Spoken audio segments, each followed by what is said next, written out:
Bismillahirrahmanirrahim. Nawaitu ta'alluma wa ta'lima wa tadhakura wa tadhkira wa naf'a wal intifa'a wal ifadata wal istifadata wal hitha ala tamassuki bi kitabillahi wa sunnati rasulillah sallallahu alaihi wa sallam wa du'a ila al-huda من دلالة على الخير ابتغاء مرضاته وقربه وثوابه وحسن الخاتمة مع اللطف والعافية وصلاح العاقبة.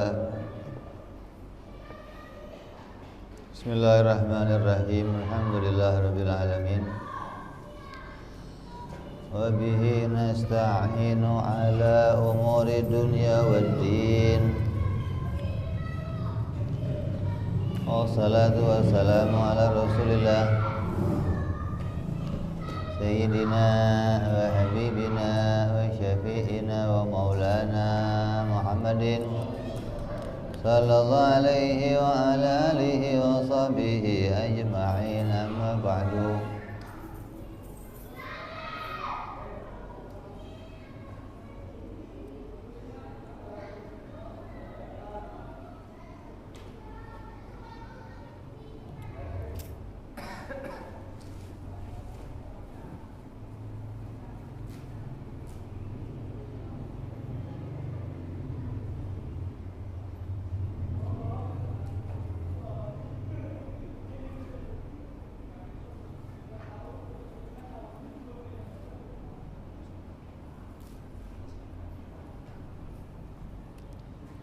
Udah beres, kasih duit aja suruh pulang.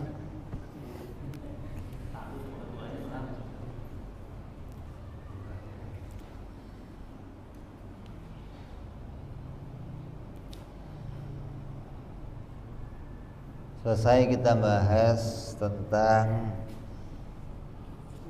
zid atau mustahil bagi Allah sampai kepada mustahilnya bisu.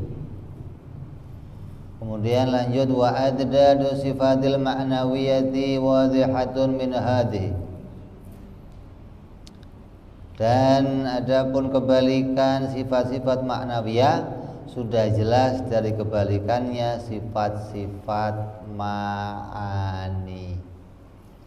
Yakni annaka idza arafta kauna dziddal qudratil ammati al ajza anil mumkini ma an mumkinin ma lazima ayyakuna dziddu sifatil ma'nawiyah lazimatun lil qudrati wa ya kaunu ta'ala qadiran ala jami'il mumkinati kaunuhu ajizan an mumkinin ma.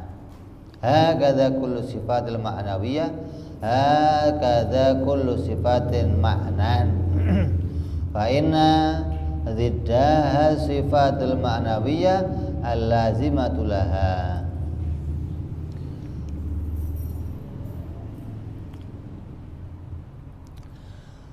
Maksudnya sesungguhnya ketika kita telah mengetahui bahwa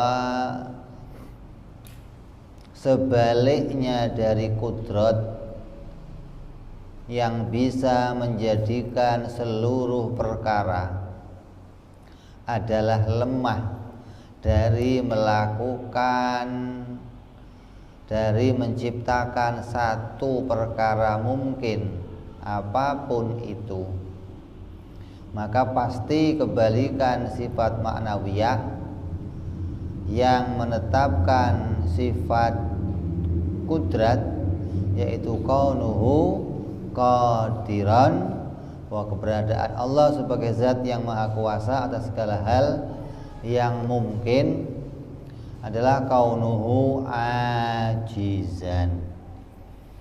Kalau lawannya dari qadiran adalah ajizan, karena lawannya sifat ma'ani ya pasti punya sifat ma'ani lagi yang lain. Lemah itu sifat ma'ani. Kudrat sifat ma'ani. Terus iradah sifat ma'ani. Lawannya apa? Karoha juga sifat ma'ani. Ilmu lawannya apa? Lawannya juhul. Juhul juga sifat ma'ani. Nah, maka sifat ma'ani yang menjadi lawan dari sifat ma'ani yang wajib bagi Allah, maka itu namanya sifat ma'ani yang mustahil bagi Allah. Ajaz sifat ma'ani yang mustahil. Karoha sifat ma'ani yang mustahil. Juhul sifat ma'ani yang mustahil. Maut sifat ma'ani yang mustahil. Terus a'ma buta sifat ma'ani yang mustahil. Asamma sifat ma'ani yang mustahil. Dan bukmun juga sifat ma'ani yang mustahil bagi Allah subhanahu wa ta'ala.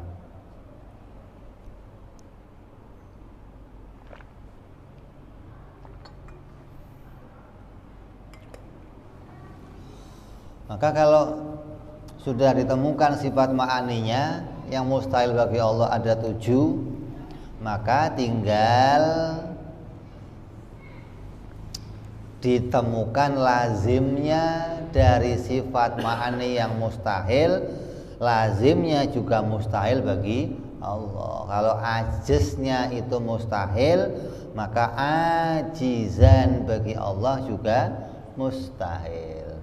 Kalau karohah bagi Allah mustahil, maka karihan bagi Allah itu juga mustahil. Begitu demikian seluruhnya sifat ma'ani. Kalau juhul, jahlun bagi Allah itu mustahil, maka jahilan bagi Allah juga mustahil. Maut bagi Allah mustahil. Maknanya apa? Mautan itu juga mustahil. Begitu pula apa? A'amma bagi Allah mustahil. Asamma bagi Allah mustahil. Begitupun abkama bagi Allah juga mustahil. Maka lawannya dari sifat ma'nawiyah itu sudah sangat jelas dari apa yang dibicarakan dari lawannya sifat ma'ani. Artinya kelaziman dari sifat-sifat ma'ani yang mustahil itu adalah ma'nawiyah yang mustahil bagi Allah subhanahu wa ta'ala. Jadi ma'ani dan ma'nawiyah ini bagi pendapatnya Imam As-Sanusi ini dua sifat yang tidak bisa dipisahkan. Keduanya saling terikat. Keduanya namanya lazim, tidak saling mendahului dan mengakhirkan, dan nggak bisa dipisahkan keduanya. Kalau bagi Allah namanya lazim, kalau bagi kita namanya elad alal ma'lul. Perkara yang satu mengikuti perkara yang lain. Karena kalau bagi kita kedua-duanya itu diciptakan oleh Allah. Kalau orang yang berilmu diciptakan oleh Allah, maka alimannya pun diciptakan oleh Allah. Kalau kudratnya diciptakan oleh Allah, maka qadironnya diciptakan oleh Allah. Itu pendapat ahlu sunnah. Beda sama pendapatnya Mu'tazilah. Kalau Mu'tazilah, kudratnya diciptakan oleh Allah. Kudrat itu memunculkan qadiron. Qadironnya itu bukan Allah yang menciptakan.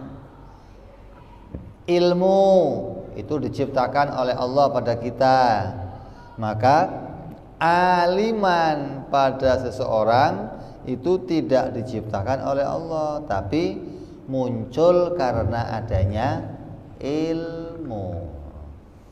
Jadi kalau kita mau ngomong begini, Allah memberikan kita kekuatan, kemampuan untuk bekerja. Kemampuan itu yang memunculkan Allah. Kemudian jadinya dia orang yang kerja muncul sendiri.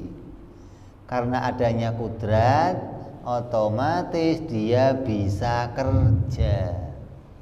Bukan Allah lagi yang bikin kerjanya. Ini pendapat Mu'tazilah, bukan pendapatnya Ahlus Sunnah. Kalau kita mengakui bahwa kemampuan kerja saya diciptakan, maka saya menjadi orang yang bekerja pun diciptakan. Bukan terus, oh Allah mah bikin kemampuannya doang, kerjanya kerja sendiri. Itu bukan pendapat kita, itu pendapat Mu'tazilah. Allah menciptakan ilmu, maka dia menjadi alim itu muncul sendiri karena adanya ilmu. Bagi kita enggak demikian. Walaupun memang keduanya itu enggak bisa dipisahkan. Kalau ada ilmu pasti ada apa?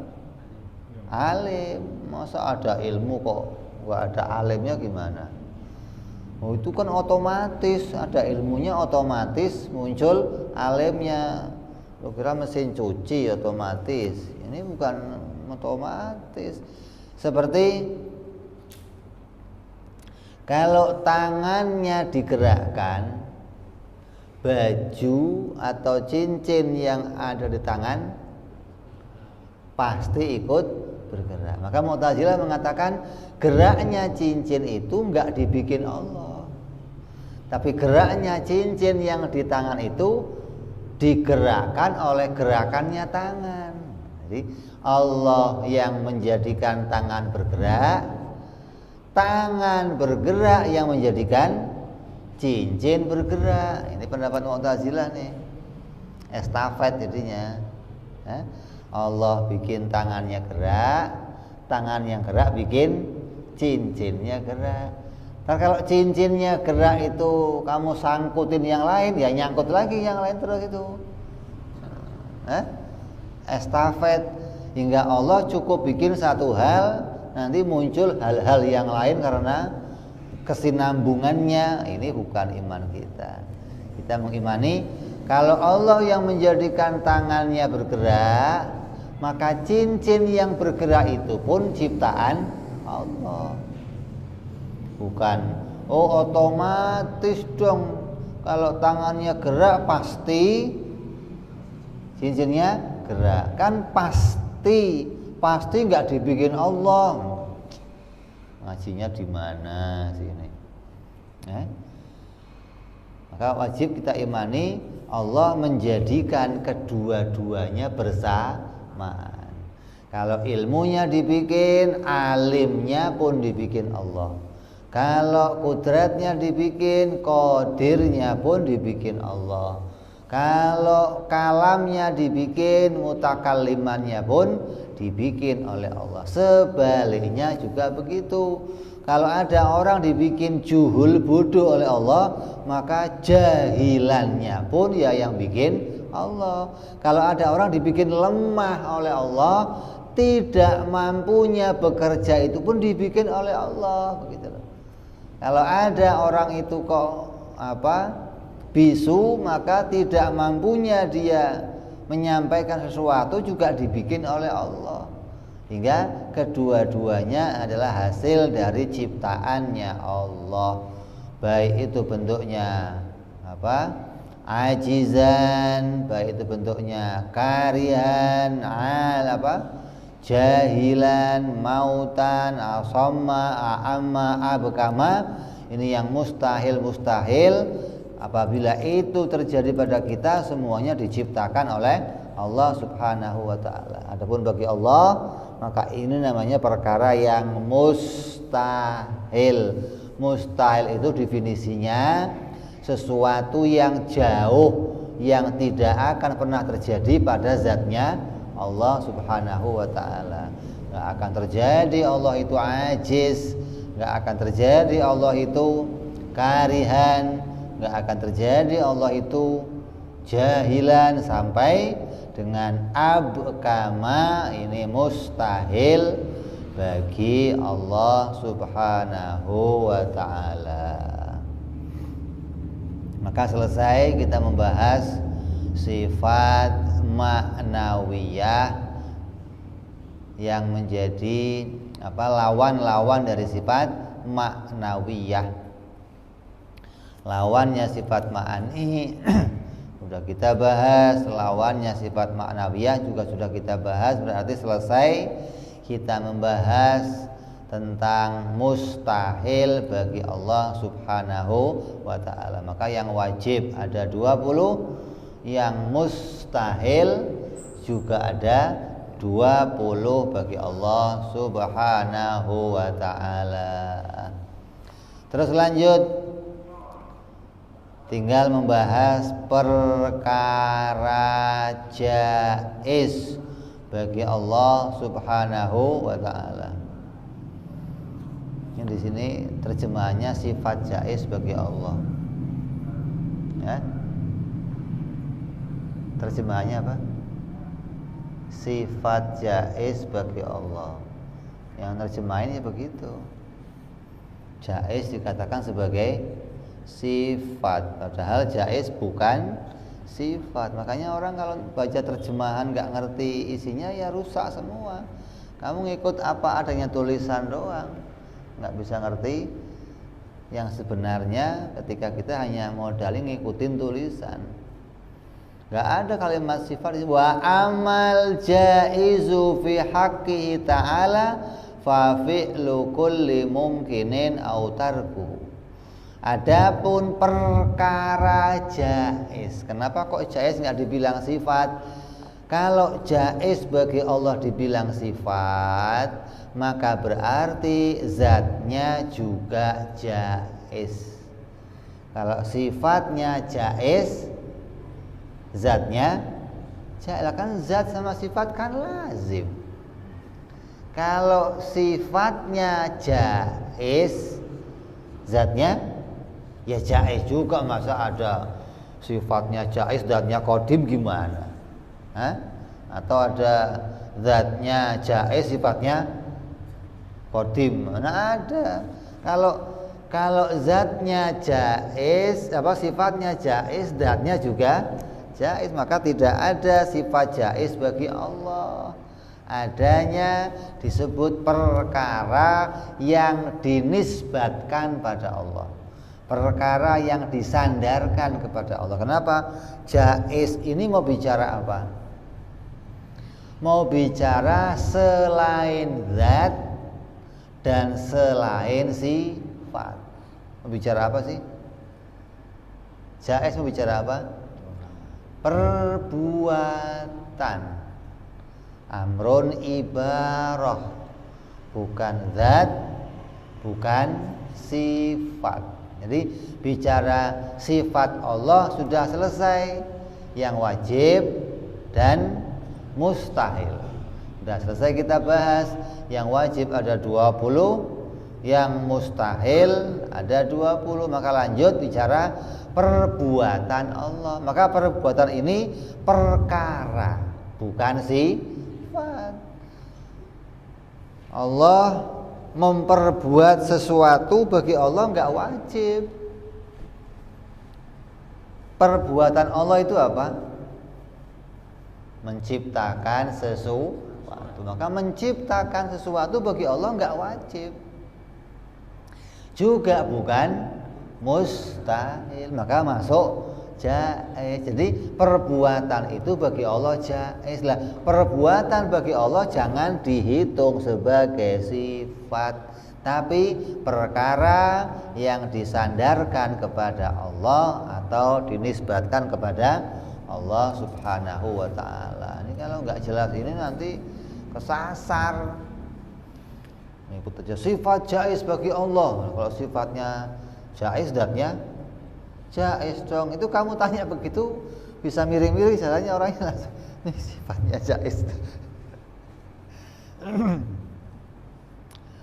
Lama faragha dzikri ma yajibu fi haqqi ta'ala wa ma yastahilu dzakarahunal qismat tsalitsa wa huwa ma yajuzu fi haqqi ta'ala. Setelah selesai bagian pertama membahas yang wajib bagi Allah, bagian kedua yang mustahil bagi Allah, maka bagian yang ketiga adalah perkara yang jaiz bagi Allah Subhanahu wa ta'ala. Wa dzakara anal jaiza fi haqqi ta'ala huwa fi'lu kulli mumkinin aw tarkuhu. Maka jaiz bagi Allah, perkara jaiz bagi Allah itu adalah perbuatan Allah menciptakan sesuatu atau perbuatan Allah meniadakan sesuatu. Itu jaiz. Jadi bahas jaiz, bahas perbuatan Allah dalam menciptakan sesuatu, dan bahas perbuatan Allah di dalam meniadakan sesuatu. Ini wajib kita kenali juga. Kenal zatnya Allah, kenal sifat yang wajib bagi Allah, yang mustahil bagi Allah, dan kenal perbuatan Allah. Karena diri kita dan seluruh yang ada pada kita itu kaitannya sama perbuatannya Allah. Kalau kamu nggak kenal perbuatannya Allah, maka kamu nggak ngerti kaitan dengan apa yang ada pada diri kamu, apa yang dimunculkan Allah pada diri kita. Ini kaitannya pada perkara jaiz bagi Allah. Ini kalau mau disambungin, sambungannya besok ini. Kitab Hikam, kita bahas ini besok ini. Jadi setelah selesai yang wajib, selesai yang mustahil, maka bahas perkara jaiz. Perkara jaiz bagi Allah apa? Perbuatan Allah menciptakan mungkin, dan atau perbuatan Allah menciptakan meniadakan sesuatu. Kenapa kok pakainya atau? Gak pakai dan. Menciptakan atau meniadakan, bukan menciptakan dan meniadakan. Digunakan kalimat au karena tidak bisa diciptakan kedua-duanya bersamaan. Mewujudkan dan meniadakan, ya nggak bisa kalau bersamaan. Matahari mau diwujudkan dan ditiadakan, bisa? Ya nggak bisa. Bisanya diwujudkan atau ditiadakan. Maka pekerjaan ini memunculkan salah satunya, adanya sesuatu atau tiadanya sesuatu. Maka pakai kalimatnya atau. Yang diciptakan apa? Yang diciptakan namanya mungkin. Apa mungkin itu? Mungkin itu perkara yang seimbang. Dia belum sampai pada derajat ada, dan dia belum menurun kepada derajat tiada. Dia masih pada derajat seimbang, bisa menerima diadakan dan bisa menerima ditiadakan. Kalau digambarkan mungkin itu gambaran, ini gambarannya seperti bahan yang mau diproses.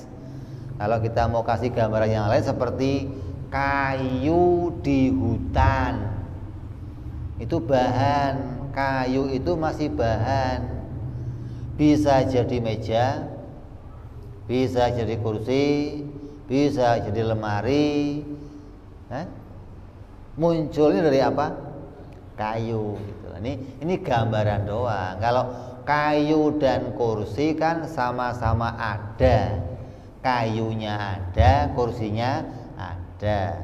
Tapi diambil seperti itu, maksudnya kursi itu tadinya bukan kursi, gitu loh. Meja itu tadinya bukan meja. Lemari itu dibikin jadi lemari karena tadinya bukan lemari. Kalau sudah jadi lemari, ya nggak perlu dibikin lagi. Ngapain udah lemari dibikin jadi lemari? Itu renovasi lemari namanya, bukan bikin. Kursi dibikin jadi kursi lah, ngapain? Mau bikin kursi pasti tadinya bukan kursi. Maka perbuatan Allah ada dua tadi, menciptakan atau mengadakan atau meniadakan. Lah, yang diadakan pasti tadinya bukan ada. Meniadakan pasti tadinya bukan tiada. Nah, barang yang bukan ada, bukan tiada, dalam pembahasan ilmu tauhid disebut namanya mungkin, gitu loh maksudnya. Jadi sebelum diciptakan menjadi ada, derajatnya bukan ada. Sebelum diciptakan menjadi tiada, derajatnya bukan tiada lah. Sesuatu yang derajatnya bukan ada, bukan tiada namanya mungkin, gitu loh. Maka dikatakan fi'lu kulli mumkinin. Perbuatan Allah itu menciptakan mungkin menjadi ada atau menciptakan mungkin menjadi tiada. Ini namanya madhab mungkinat. Naik dikit, ya banyak-banyak naiknya, habis kelasnya lagi. Wah, akhirnya fobia, lihat bawah itu nggak mau turun lagi. Kalau kemarin kita ngaji menciptakan dari tiada menjadi ada, itu madhab yang pertama, namanya madhab hadisat, madhab kudus. Kita itu dari mana asalnya? Oh, dari tidak ada terus menjadi ada. Yang ada dirubah jadi tiada. Lah, sekarang kita tahu aslinya bahwa yang namanya barang ada itu diciptakan bukan tadinya tiada, bukan. Barang yang tiada juga bukan tadinya ada, bukan, tapi derajatnya tadinya itu namanya mungkin, gitu. Kalau untuk menciptakan ada itu harus bahannya dari tiada. Lah, untuk menciptakan tiada bahannya apa? Ada, bolak-balik nanti merepot toh. Mau matiin lampu harus nyalain dulu. Mau nyalain matiin. Jadi pertamanya ngapain dulu nih? Nyalain dulu apa matiin dulu? Kamu mau ngapain? Saya mau matiin. Ya nyalain dulu. Masa mau matiin gak dinyalain gimana? Ini madhab ini madhab awalnya kita ngaji dari situ. Kenapa? Karena yang nampak di mata kita itu sesuatu itu dibikin tadinya yang nggak ada terus jadi ada. Lah, setelah kamu bisa mikir, maka sekarang dikasih tahu yang dibikin itu tadinya bukan tiada, tapi tadinya namanya mungkin, gitu loh. Ya, jadi perbuatan Allah menciptakan mungkin menjadi ada atau menciptakan mungkin menjadi tiada. Fayadkhulu fi dzalika ats-tsawabu wal iqabu wal ba'tsu wal ba'tul anbiya alaihimus salatu wassalam. Dan masuk dalam perkara mungkin yang diciptakan itu, menciptakan segala apapun yang muncul di jagat raya ini. Semua yang ada di dalam kolong alam ini, yang ada di dalam kolong bumi ini, di atas langit, di bawahnya, semuanya itu muncul diciptakan oleh Allah dari mungkin. Nah pertanyaannya, mungkin itu ada permulaannya enggak? Mulai kapan mungkin itu? Hah? Mulai kapan? Ya enggak ada mulainya. Kenapa? Kudratnya Allah, sifat kudrat itu enggak ada awalnya. Nah, kudrat itu selalu ngadepin mungkin. Berarti mungkin juga enggak ada awalnya. Kalau mungkin ada awalnya, berarti kudrat pernah nggak bisa bikin sesuatu. Kenapa? Maaf, bahannya belum ada. Masa begitu? Ada kudrat suruh bikin, kudrat bikin, bahannya mana ini kau mau di? Mana ada begitu. Jadi kudrat itu siap menjadikan mungkin. Nah kudratnya ada awalnya nggak? Nggak ada. Lah mungkinnya? Ya nggak ada awalnya. Mungkin itu yang dihadapin sama kudrat, sama maka mungkin itu enggak ada permulaannya. Kita ini kapan saja siap diciptakan oleh Allah, enggak ada awalnya.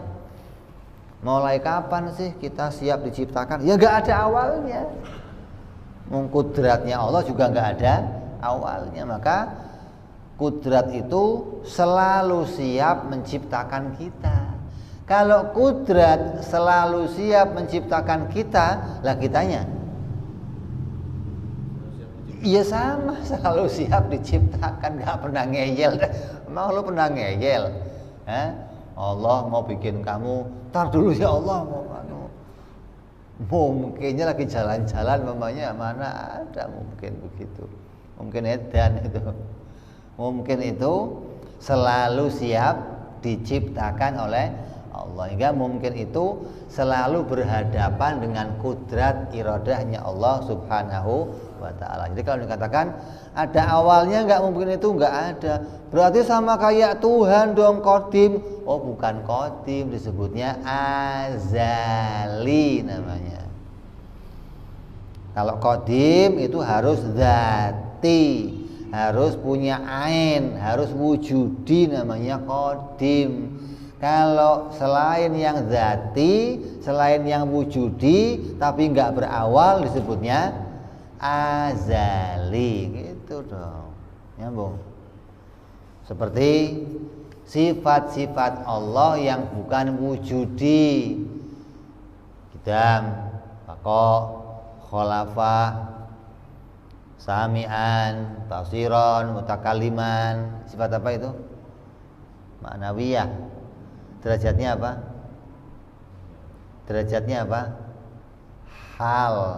Derajatnya amrun ibarah, bukan derajat wujudi, bukan derajat dzati. Maka enggak bisa disebut qadim, gitu loh. Ente boleh ngomong wujudnya Allah itu enggak qadim. Orang rame nih, wujudnya Allah enggak qadim. Hah? Kudus, apalagi? Lalu terus apa? Azali maksudnya. Kenapa? Wujud itu bukan derajat dzati, amrun ibarah. Yang qadim apa di antara sifat-sifat Allah? Kudrat, iradat, ilmu, hayat, itu sifat-sifat qadimah. Kenapa?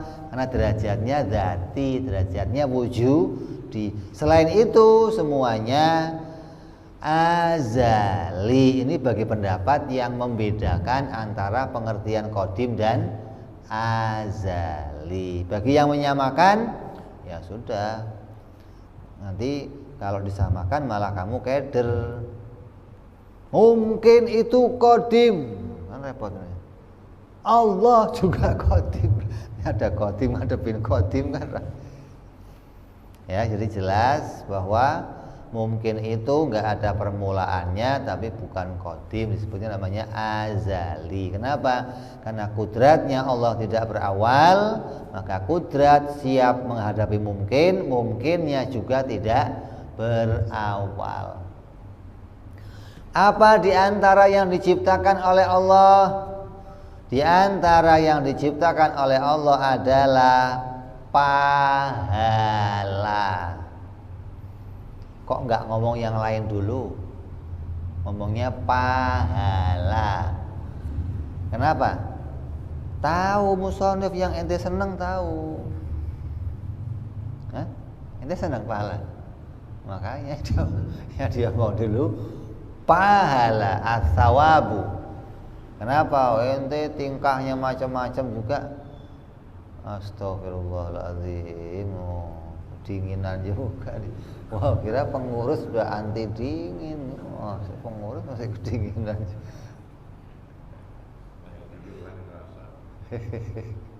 Ini pengaruh itu suntik COVID begitu. Pengaruh vaksin.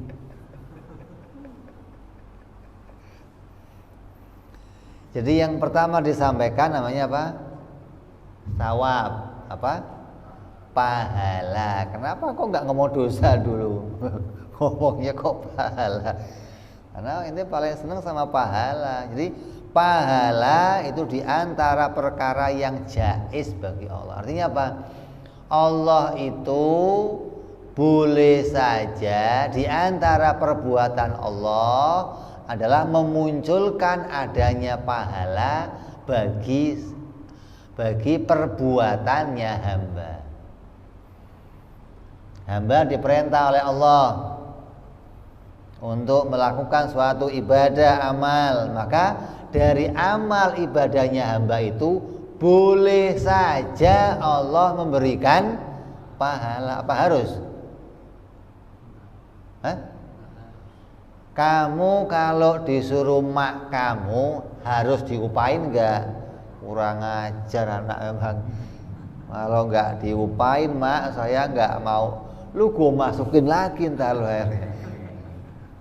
Kurang ajar, disuruh orang tua mintanya upah aja. Adapun kok orang tua ngasih upah, itu anugerahnya orang tua gitu loh.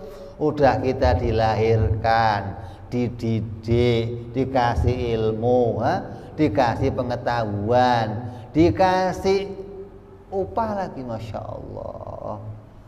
Jadi upah itu bukan kewajiban. Allah boleh saja menjadikan upah, menjadikan pahala atas perbuatannya hamba.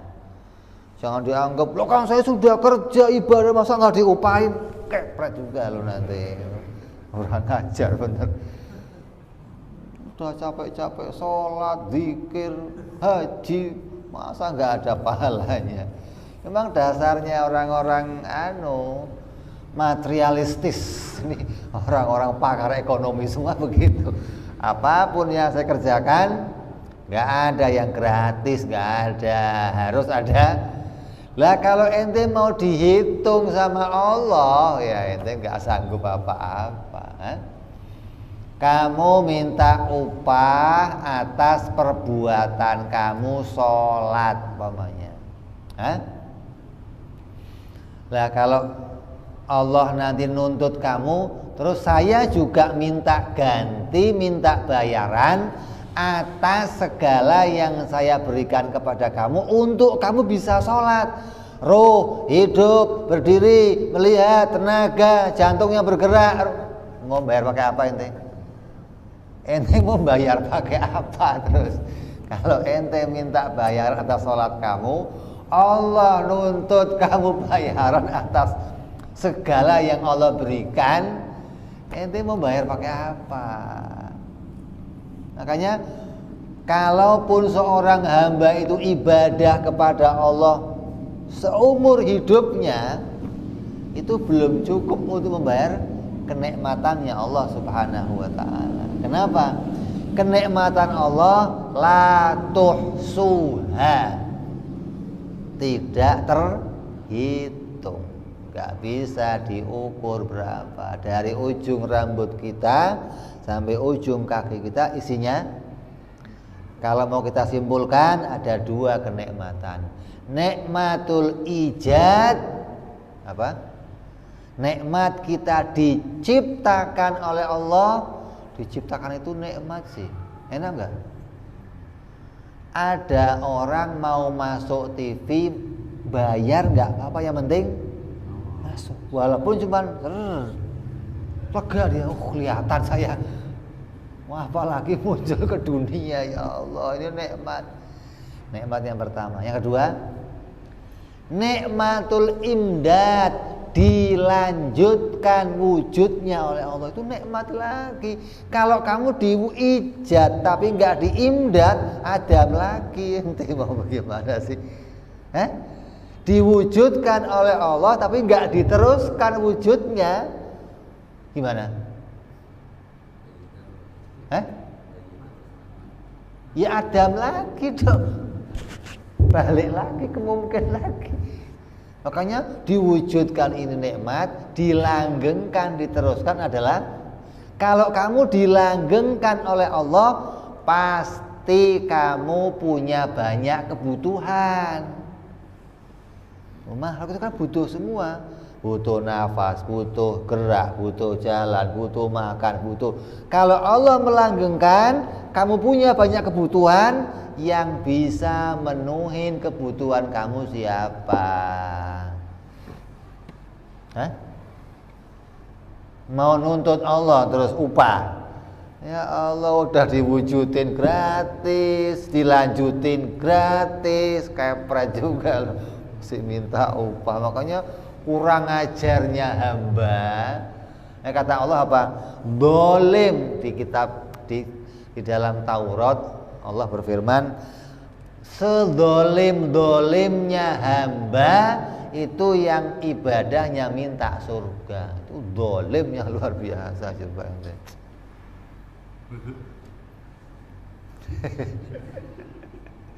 oh, itu kebiasaan kita. Emang ente biasa jadi orang dolim. Ini sekarang diajarin biar kamu jangan dolim. Oh, dolim kok terus-terusan.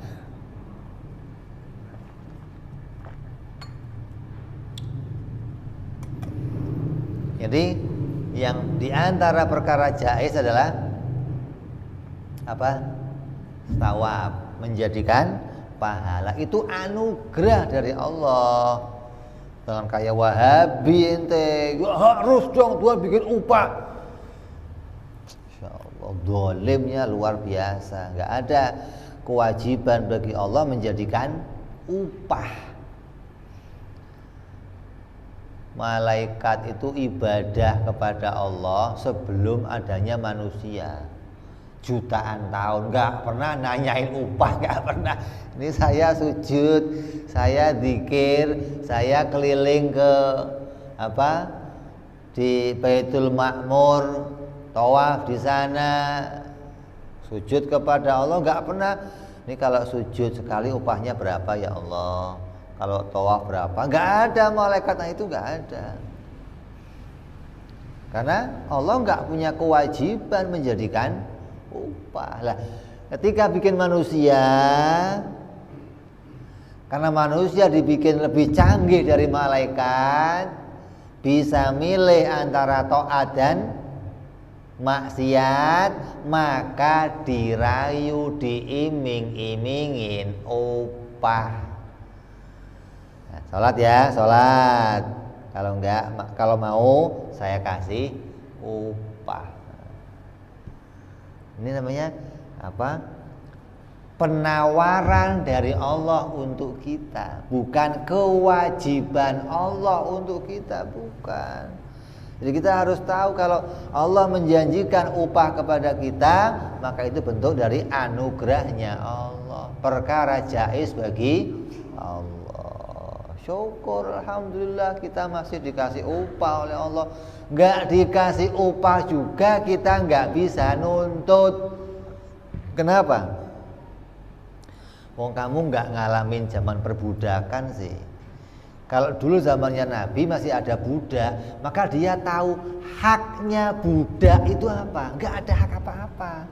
Seluruh dirinya milik tuannya, hingga penghasilannya pun milik tuannya. Dirinya milik tuannya, anaknya milik tuannya, istrinya milik tuannya, tenaganya milik tuannya. Enggak punya hak apa-apa budak itu. Lah kita siapa? Abdullah, hambanya Allah, budaknya Allah. Kok masih nuntut sesuatu kayak ente punya hak? Kalau ente pegawainya Allah, lah pantas minta upah. Kerjanya berapa jam kamu? Jam 8 atau jam berapa? Jam 4. Kalau kamu jadi pegawai pantas minta upah. Dan Allah mendapatkan sesuatu dari kamu. Dapat Allah. Dapat apa dari kamu? Kalau kamu jadi pegawai, ada kontribusi, bosnya dapat sesuatu, kamu dapat cocok namanya. Nah ini kita jadi hambanya Allah, Allah nggak dapat apa, malah kita diciptakan terus, ijad diciptakan, imdadnya diciptakan terus, diurus sama Allah kebutuhan kita, yang kita perlukan, yang kita takuti, yang kita kok masih mikirin upah ya Allah. Jangan terlintas saja, jangan. Tapi Allah janji biarin, Lu jangan ngurusin janjinya Allah, kok upah aja. Yang diurusin tugas kamu apa itu urus, selesai. Bukan ngurus Allah janjinya apa, enggak ada, bukan hak kita itu. Dulu mungkin begitu anak kecil. Kamu sekarang sudah dinaikkan, sudah ngerti mungkin, sudah ngerti hak-haknya Allah, sudah enggak lagi kembali kepada orang-orang yang ngurus upah. Ini malam Jumat kalau baca Yasin pahalanya banyak, enggak usah ngurusin pahala ya Allah. Tengah malam tahajud pahalanya banyak, udah enggak usah. Ini ada perintah Allah tahajud, kerjain. Ada perintah Allah Yasin, kerjain. Perintah tahlil, kerjain. Enggak usah mikir upahnya berapa. Kalau pagi-pagi ya sholat 2 rakaat itu pahalanya la ilaha illallah. Kalau di Masjidil Haram sholat 1 rakaat saya maka kayak 100.000. Terus mau kamu hitung gitu. Saya udah sekian kali sholat, saya udah sekian kali baca Quran. Yang pertama apa namanya? Sawab. Yang kedua, iqab. Siksa. Siksa juga jaiz bagi Allah. Allah enggak ada keharusan nyiksa hambanya, enggak ada. Masa Allah bikin hambanya terus mau disiksa gitu? Ya Allah, kayaknya enggak ada kerjaan lain. Mau bikin hamba kok mau disiksa? Enggak ada kerjaan lain ya Allah gitu ya. Nyiksa hamba juga jaiz, bukan kewajiban Allah, bukan. Allah enggak ada keharusan menyiksa hamba-hambanya, enggak ada. Kalaupun ada hamba kok disiksa, itu bagian dari keadilan Allah. Enggak mungkin Allah menyiksa hamba dengan cara zalim, enggak mungkin. Diciptakan gebukin zalim amat, enggak ada urusannya apa-apa. Begitu muncul digebukin, ya Allah kenapa ini kok saya digebukin? Gak ada begitu. Allah tidak pernah menzalimi hamba-hambanya. Di Quran dikatakan Allah tidak ada perbuatan zalim baginya. Jadi jangan sampai kita salah anggap ini. Makanya penting ngaji. Yang pertama adanya pahala, anugerah dari Allah. Maka adanya azab, adanya siksa juga itu bagian keadilan dari Allah. Sudah diciptakan ijad, sudah diimdad oleh Allah, ditolong selanjutnya, dipenuhi kebutuhannya, diperintah oleh Allah, nolak. Pantas nggak dihukum? Pantas nggak dihukum? Nah, begitu. Bukan, kenapa kok saya dihukum? Kamplang, kenapa lu dihukum lah? Ente ngapain aja bro? Kenapa dihukum ya Allah? Emangnya Allah tiba-tiba ngukum kamu? Enggak. Karena sudah Allah menampakkan kebaikannya begitu banyak kepada kamu. Besok kita akan cerita ini. akan dijelaskan bagaimana haknya Allah kepada kita. Pantas kalau Allah menyiksa kita. Kenapa? Nikmat ijad diingkari, nikmat imdad diingkari, perintah Allah dilanggar, hatinya sombong pada Allah. Mau diapain lagi ini? Hah?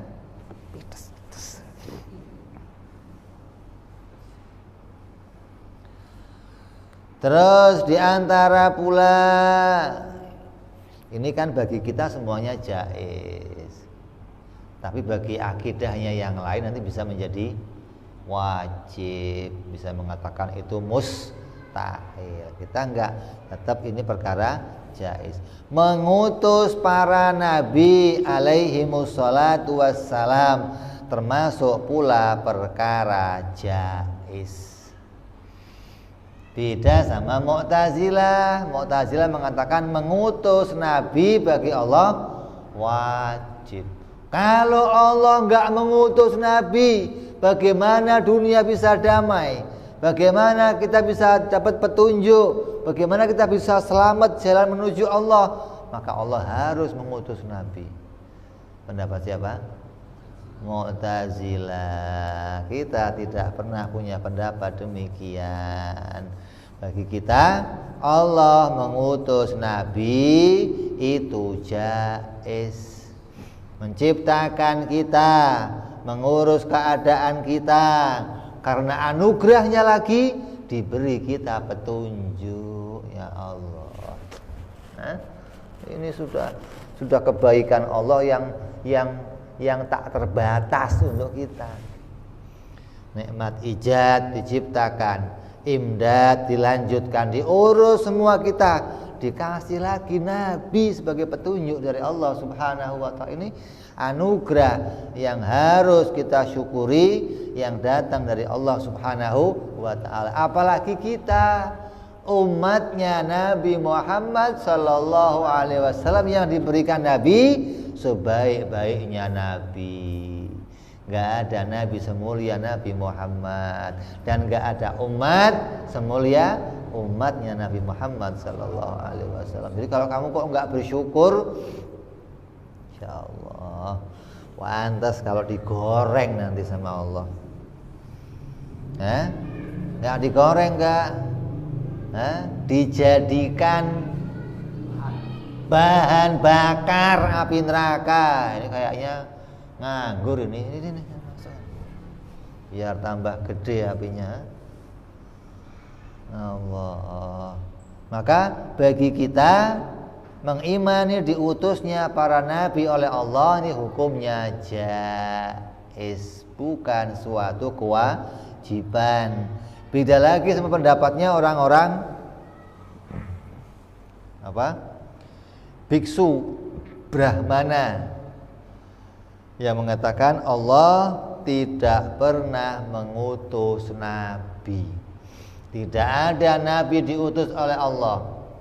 Allah kalau mau menjadikan perintah kepada hamba-hambanya, maka perintah tersebut hal yang tidak ada untungnya, gak ada manfaatnya untuk hamba. Ngapain Allah merintah kita? Wong kita ini semuanya diciptakan oleh Allah. Surga Allah yang bikin, senengnya kita Allah yang bikin, susahnya kita Allah yang bikin. Ngapain lagi Allah mengutus nabi untuk kita? Lah kan biar kamu masuk surga, tinggal masukin aja, ngapain repot sih? Jadi nggak ada keperluannya Allah mengutus nabi, nggak ada. Ini pendapat orang-orang Brahmana. Pendapat orang Mu'tazilah sebaliknya, bukan mustahil tapi wajib Allah mengutus para nabi. Adapun kita berada pada tengah-tengah pendapatnya, yaitu jaiz. Allah boleh saja mengutus nabi sebagai anugerah, dan Allah boleh pula tidak mengutus nabi. Buktinya mana? Sekarang nggak ada nabi. Kalau Allah wajib mengutus nabi, maka ya ada nabi dong. Kita akan ketemu dengan Nabi. Kemarin ada, sekarang ada, nanti ada, karena perkaranya dihukumi dengan perkara wajib. Makanya kalau nggak ngerti wajib, mustahil, jaiz, udah repot imannya, dah rusak dah. Jadi mengimani Allah nggak cukup iman Allah, saya yakin Dia Tuhan, nggak cukup kata ulama.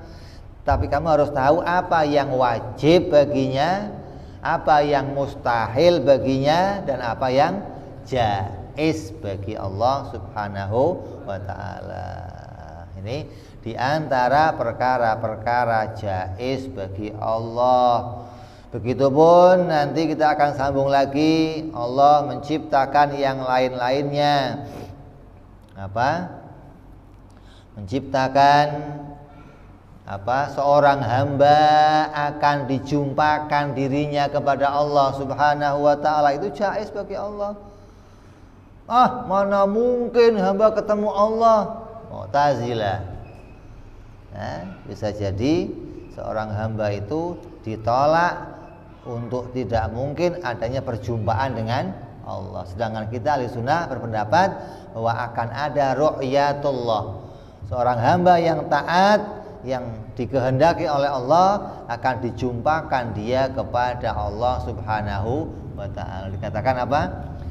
Bahwa Allah akan menambahkan kenikmatan di dalam surga. Setelah hamba-hamba itu sampai pada puncak kenikmatan, Allah tambah lagi kenikmatan. Apa kenikmatan tambahannya?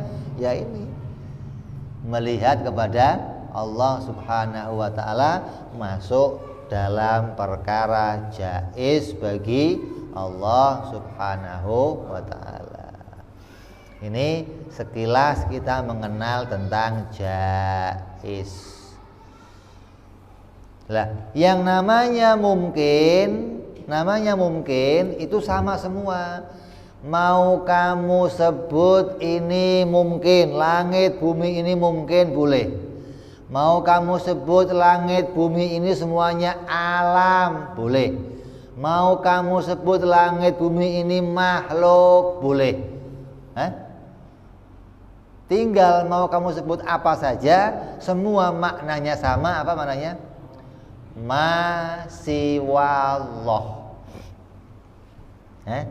Semua yang diciptakan ini adalah perkara yang selain Allah. Disebut mungkin boleh, disebut alam boleh, disebut makhluk juga boleh. Tinggal mau disebut apa saja, karena kadang ahli tauhid nyebutnya berbeda-beda, tapi maknanya tetap itu perkara yang selainnya Allah Subhanahu wa ta'ala. Ini sekelumit tentang perkara jaiz, untuk mengetahui bahwa setelah yang wajib, setelah yang mustahil, ada lagi yang harus kita imani dari Allah, yaitu perbuatan Allah yang hukumnya menurut akal jaiz. Kita akan sambung nanti yang akan datang, hingga kita bisa tahu perbuatan Allah menjadikan apa saja, tidak ada yang mustahil dan tidak ada yang wajib. Kita akan sambung yang akan datang insyaallah. Wallahu alam bissawab. Wa ila hadratin nabi. Al-Fatihah. A'udzu billahi minasyaitonir rajim. Bismillahirrahmanirrahim. Alhamdulillahi rabbil alamin, arrahmanir rahim, maliki yaumiddin. Iyyaka na'budu wa iyyaka nasta'in, ihdinas siratal mustaqim, siratal ladzina an'amta 'alaihim ghairil maghdubi 'alaihim waladdallin. Amin. Ya Rabbana i'tarafna bi annana qtarafna wa annana asrafna 'ala al-adha'i ashrafna wa tub 'alaina tauba taghsil kulli hawba wa salana awrati واغفر لوالدينا ربي ومولودينا والآل والإخوان وسائر الهلان وكل ذي محبة أو جيرة أو صحبة والمسلمين أجمعين من ربي فضلا وجودا منا لا باكتساب منا بالمصطفى رسولي نهض بكل سولي صلى وسلم ربي عليه عند الحبي وآله وصحبه عدد تحصي صحبي والحمد للإله في البدء والتناهي سبحان ربك رب العزة عما يصفون سلام على المرسلين والحمد لله بالعالمين. Assalamualaikum warahmatullahi wabarakatuh.